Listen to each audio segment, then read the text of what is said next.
I'm that 21st century woman. You can't have that spirit and expect God to lead the man and then you to be submissive to him. Because some of y'all 21st century women, submission is a cuss word in your vocabulary. Oh, you know I'm just going to come for them and not come for you? You better say it. Because, watch, the man has to submit as well. That's right. But he has a twofold submission. That's right. That's right. That's Bible. Read your Bible. That's Bible. I wish some of y'all just read your Bible just a little bit. Just a little taste. Just a little. Just go on and crack it open for probably about 30 seconds. It'll bless your whole insides, I promise you. But he told the man, he said, husbands, love your wives. Means submit to your wives.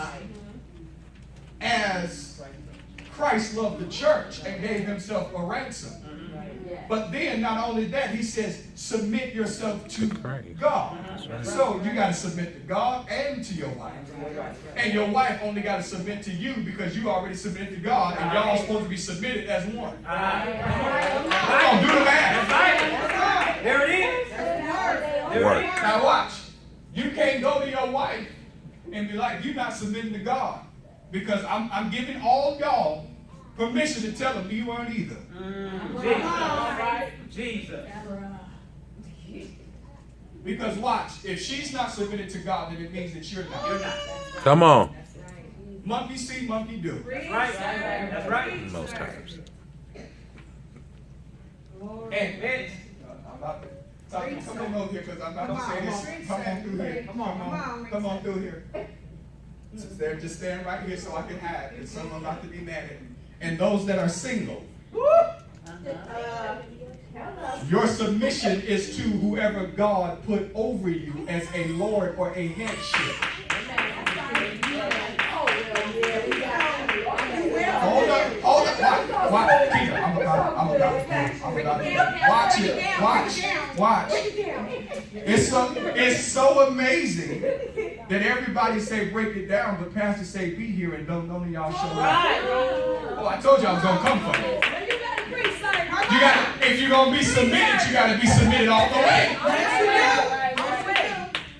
Oh, and do know that when he do come, he gonna come to me first.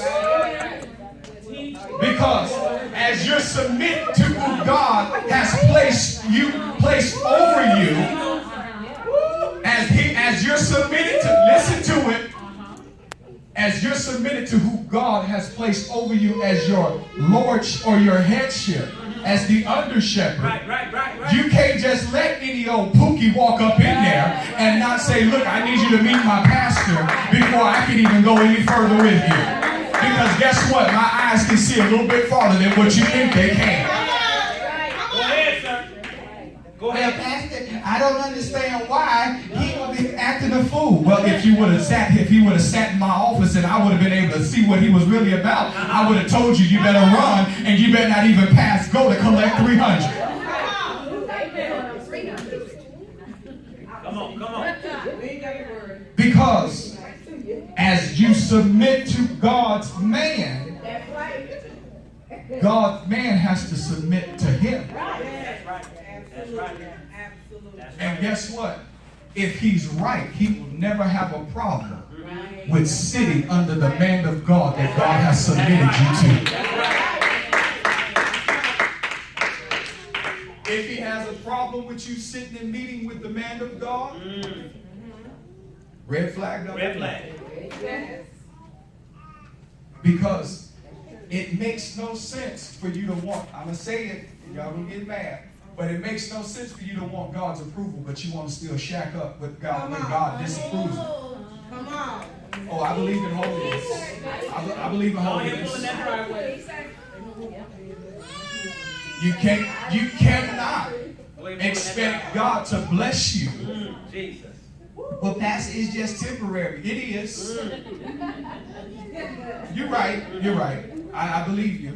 But the thing of it is you'll in this instance, your temporary situation will make an eternal curse. Come on. Dang it. Y'all didn't get that one. Come on. Your temporary boo thing Uh-huh. will make an eternal curse. Yeah. Because you just want that good thing for a little bit, and then when he get on your nerves, then you want to get him out. But you forgot, God doesn't honor that. That's right. So now you have an eternal curse Eternal. on you because you removed the biblical principle My. and moved in the Shanae principle. Come on, sir. Come on, sir. He said it. I didn't want to use one of y'all names, so I I'm done. put your name where Shanae is on. You got to understand, people of God, if you want to live this life that God has meant for us to live, you cannot do it based off of your own agenda. Well, I'm single, True. so I'm ready to mingle. Go on and mingle and go to hell. Go on and mingle. Go on. Go on and keep on allowing what you do, and you thinking that what you doing is God's approval. You got God's watch. He's gonna show you. Well, but Pastor, I'm trying to live. Go on and live. You can live now. Go ahead. But then where are you gonna live when you die? My. It's just a temporary inconvenience. But you can turn a temporary place into a permanent location. Come on, Steve. Stop trying to turn something that's only meant to be temporary into something that is meant or that you want to become permanent. Suffering is never meant to be permanent. Struggling is never meant to be permanent. Living in overflow is meant to be permanent.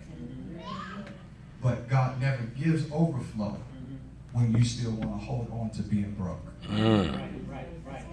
You still want to hold on to it. I like that, sir. You want to hold on to it. How do I hold on to it? Well, I broke this week. Well, keep holding on to it. You got to learn how to change your confession. That's right. Well, I'm still dealing with this addiction. Hold on to it then. Because I was told that I have overcome by the word of my testimony. That's right. That's what the Bible says. But then I'm supposed to speak those things that are not as though they are. That's right. I might be struggling with smoking and still have that issue. But the thing of it is, I'm going to be broken. The yoke is going to get destroyed over my life. I believe that if I continue to do it and I will continue to stand on the word of God, that God is going to deliver me from it to where I don't even want to taste it. That's right. Taste the way. Hallelujah. That's what it is. I might still be addicted to hoeing. But I believe that if I keep on speaking the thing and still walking in it, that God is going to deliver me from it. That's right. Stop trying to, this is the problem. We want to always put people in hell because they still got situations that they're dealing with. God is a gracious God. Yes, he is. Yes, he is. You just pray that God delivers them and let God do it. Stop trying to do what belongs to God and you trying to make yourself a God by trying to deliver him from it. Right. Just keep them in God's face. And as long as God got them, it's going to fall. It's going to fall. But watch.